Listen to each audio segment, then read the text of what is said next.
नमस्कार.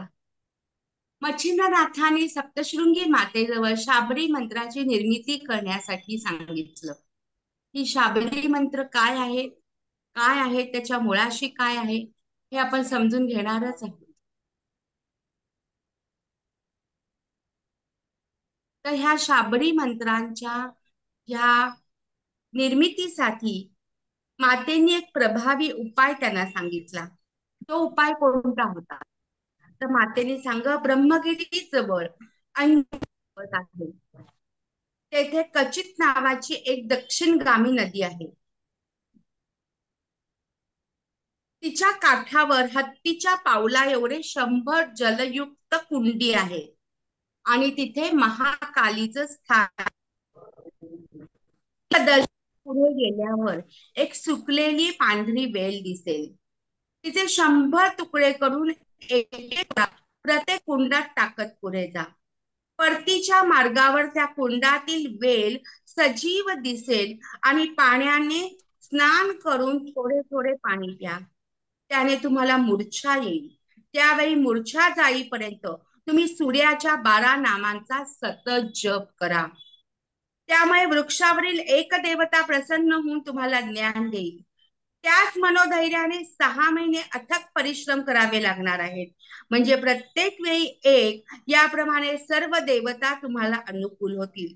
ते ऐकून नाथाने तिला वंदन केलं. त्यांनी तिला आशीर्वाद दिला आणि ती स्वस्थानी निघून गेली. त्यानंतर सर्व विधी यथासांग पार पडले. मच्छिंद्रनाथाने 6 महिन्यात नाग अश्वत्थावरील सर्व दैवत प्रसन्न करून घेतली आणि त्याने दिलेल्या विद्यांच्या आधारे शाबरी विद्या म्हणून एक स्वतंत्र ग्रंथ लिहिला. अशा प्रकारे सामर्थ्यवंत होऊन ते बंगालकडे निघाले. हा कथेचा सारांश आहे.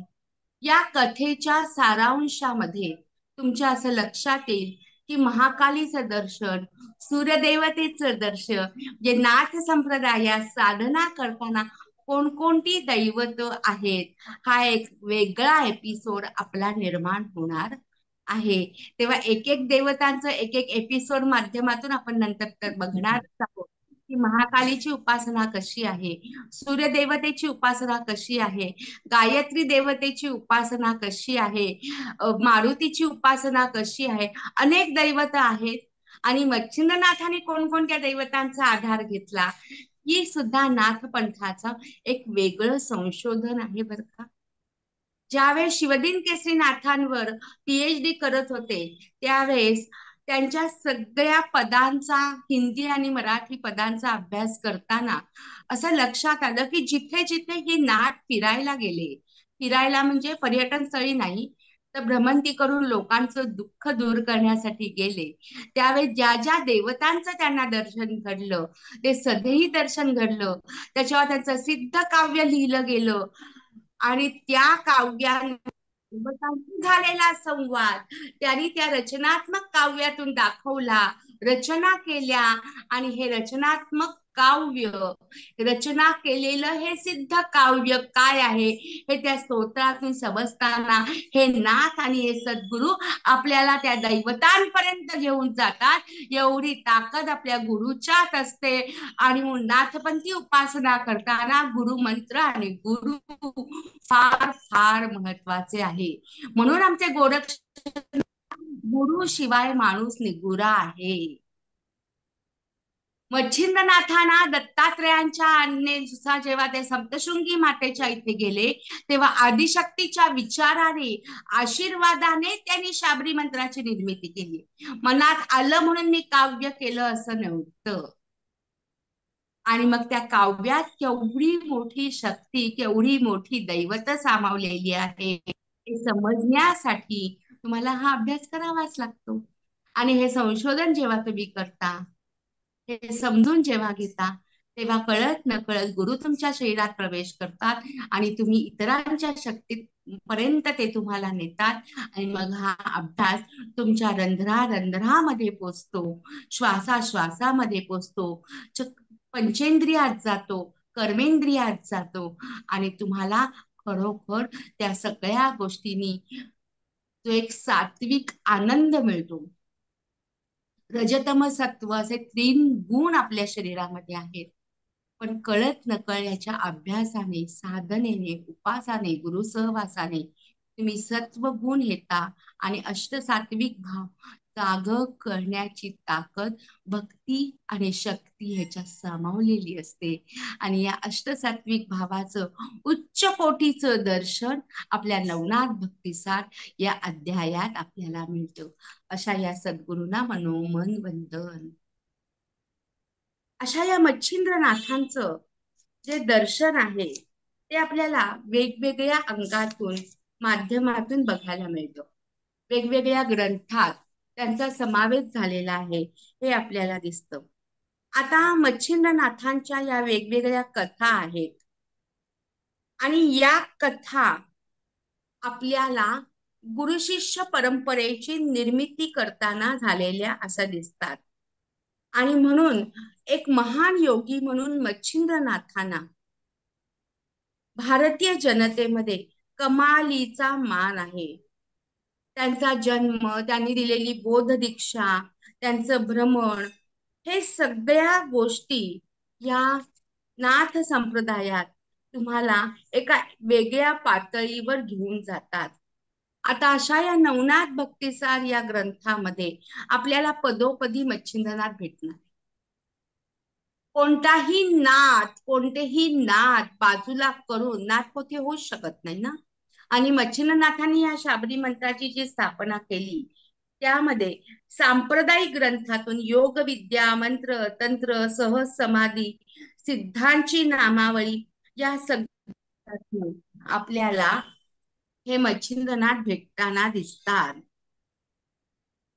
आणि हे दिसत असताना आपल्याला नेमकं काय दिसतं ह्याच्यातून, तर मालू नरहरी यांनी नवनाथ भक्तिसार या ग्रंथामध्ये या नाथांच्या लीला ज्या लिहिल्या आपण श्रवण करत आहोत त्याच्यात काय काय आहे.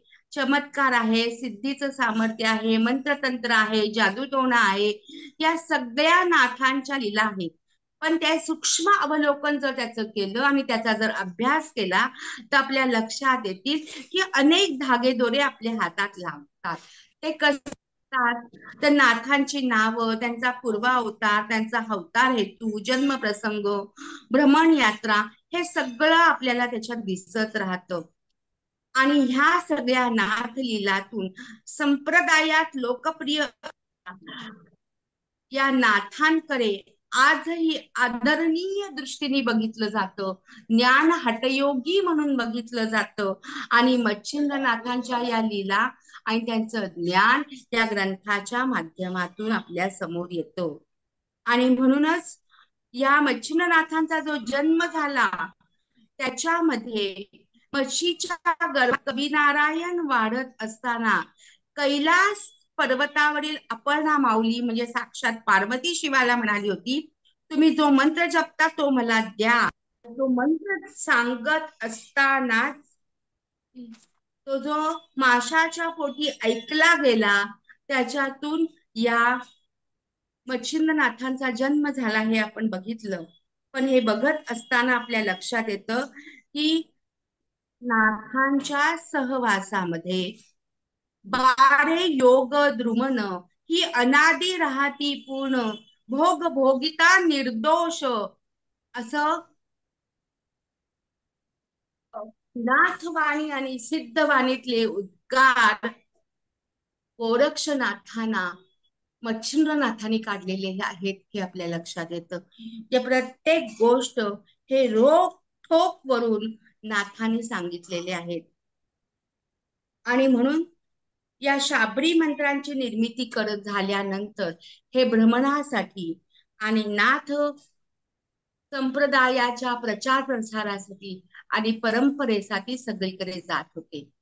हे जात असतानाच त्यांना बंगालमध्ये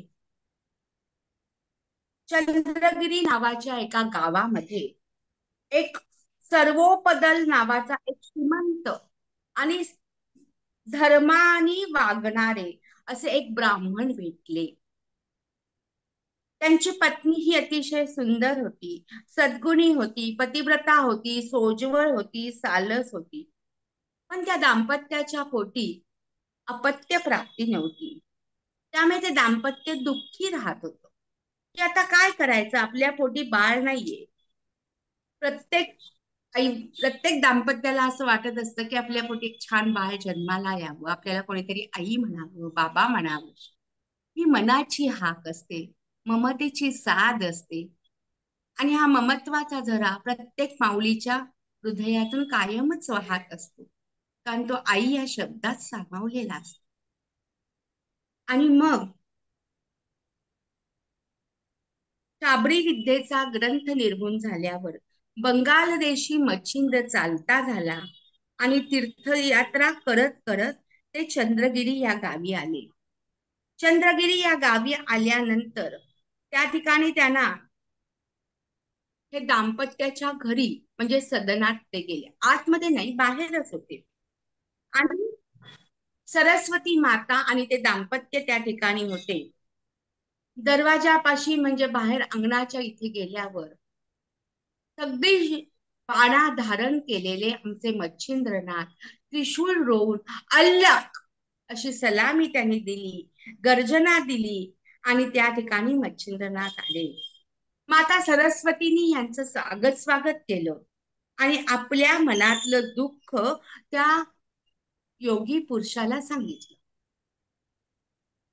मच्छिंद्रनाथाने आपल्या झोळीतून भस्माची एक चिमूट काढली आणि सूर्याचा मंत्र म्हणून, बघा, कोणतीही कोणतंही भस्म देताना, जीव ब्रह्म सेवा करताना, जीव ब्रह्म सेवा म्हणजे जीवातला शिव ओळखून लोकांचं दुःख दूर करणं, त्याला नाथ संप्रदाय ब्रह्मसेवा असं म्हटलं जात. त्यांनी सूर्याचा मंत्र म्हणून सरस्वतीच्या हातात ती विभूती दिली आणि सांगितलं, ही विभूती तू प्राशन कर, तुझ्या पोटी हरिनारायण जन्म घेतील. आपण 12 वर्षांनी परत या ठिकाणी येऊ असं मच्छिंद्रनाथाने सांगितलं आणि मच्छिंद्र निघून गेले. पण बाईच्या तोंडात काहीच तीळ भिजत नाही असं म्हणतात. आणि माता सरस्वतीने आपल्या सगळ्या मैत्रिणींना, सगळ्यांना घडलेला प्रकार सांगितला. पण शेवटी कसं असतं ना, नशिबात असेल तर तुम्हाला ती गोष्ट मिळते आणि गुरु देत असतात तर तुमच्या नशिबात, नाथ पण ती गुरुचा हा फार मोठा महिमा आहे. आपल्याला गुरुचरित्रातही अशा कथा ऐकायला मिळतील. 60व्या वर्षी पुत्रप्राप्ती झाल्याचा. तसं नाथ संप्रदायात सुद्धा तुमच्या नशिबात एखादी गोष्ट नसेल पण गुरुला वाटत असेल ही याला द्यावी, तो गुरु ती देतो बर का. म्हणजे हातावरच्या रेषा बदलण्याची ताकद गुरुच्यात असते, कुंडलीतले ग्रह बदलण्याची ताकद असते, योगा श्रेष्ठ मानली जाते. आणि हे आजूबाजूच्या बायकांना सरस्वती माता गुप्त ठेवू शकली नाही आणि त्यांनी मैत्रिणींना सांगितलं. मैत्रिणींचे वेगवेगळे शक्तीची उपासना नाही आणि या नाथ योगी पुरुषाबद्दल काहीच माहिती नाही. मनात असेल ते बोलत जायचं, जीभ दिलीये म्हणून बोलायचं, अशा वृत्तीने तिने आपल्या मैत्रिणींना सांगितल्यावर त्या बायका असं म्हणाल्या, अगे ऐसे सोंगे महिवरती, किती एक ठकते बहु असती, नाना कवटाळे करून दाविती जगभेदिती जननीये. आणि दुसरा त्यात आहे अर्थ, कान फाटे कवटाळे व्यक्त, नाना परीच्या विद्या बहुत, तयापासती असती भो, काय वो सांगू शुभ गामनी, कान फाळे कृत्रिम मंत्री, जाया पाहुनी शुभगात्री, करीती कृत्रिम मंत्राने, मग ते तयाचे सवे घेऊनी, हिंदती वस्ती क्षेत्र मोदिनी, रात्री माझी कांता करोरी, सुखशयनी भोगिते ते. सगळ्या मैत्रिणी तिला सांगितलं, अगं यांच्याकडे एवढ्या मोठ्या सिद्धी असतात, कुत्री मांजरी पण जन्माला घालतात. नाथ संप्रदायातला हा फार मोठा गैरसमज की नाथ योगी पुरुषाने दिलेलं भस्म म्हणजे वेगवेगळ्या सिद्धींचं असतं, वाईट असतं, ते लोकांचं वाईट करतील, कुठून कुठून कोण येतील तुला भस्म देतील म्हणून असे किती तू भस्म खाशील. कुत्री मुंगी, कुत्री मांजरी जन्माला येतात, तू कशाला हे खातेस. खरं म्हणजे किती अज्ञान आहे मला तुम्हाला सांगा. मानवाच्या पोटी कधी असे प्राणी येतील का जन्माला? नाही येणार. पण अज्ञान, अज्ञानातून संप्रदायाबद्दल असणारे गैरसमज आणि माहिती करून न घेणं, याच्यातनं अनेक गोष्टी अशा समोर येत गेल्या. आणि हे समजल्याबरोबर माता सरस्वतीने ते भस्म शेणाबरोबर उकिरड्यात टाकले आणि आपल्याला मिळालेला हा फार मोठा आशीर्वाद लोकांच्या सांगण्यावरून दूर केला. प्रारब्धात नव्हतं तरी नाद देत होते, पण केवळ इतरांच्या सांगण्यावरून तिने ते ऐकलं. नशिबी नव्हता गोरख माई. आणि म्हणून आमच्या देवेंद्रनाथांनी याच्यावर जेव्हा लघुकथा लिहिल्या, तेव्हा त्याला एक सुंदर हेडिंग दिलं, शीर्षक दिलं, नशिबी नव्हता गोरख माई. आणि अशा प्रकारे दिलेलं सगळं आणि सगळं भस्म त्यांनी शेणात टाकून दिलं. आणि ते न खाता ते भस्म सिद्ध हस्तातनं आलेलं होतं. योगी मच्छिंद्रनाथांच्या झोळीतलं होतं. दत्तात्रय आणि मच्छिंद्रनाथांची तपसाधना त्या भस्माला लागलेली होती. ते भस्म होतं, ती राख नव्हती. त्या भस्माचं आपण बघणारच आहोत. पण माता सरस्वतीने ते प्राशन केलं नाही, हे मात्र त्रिवाळ सत्य. धन्यवाद.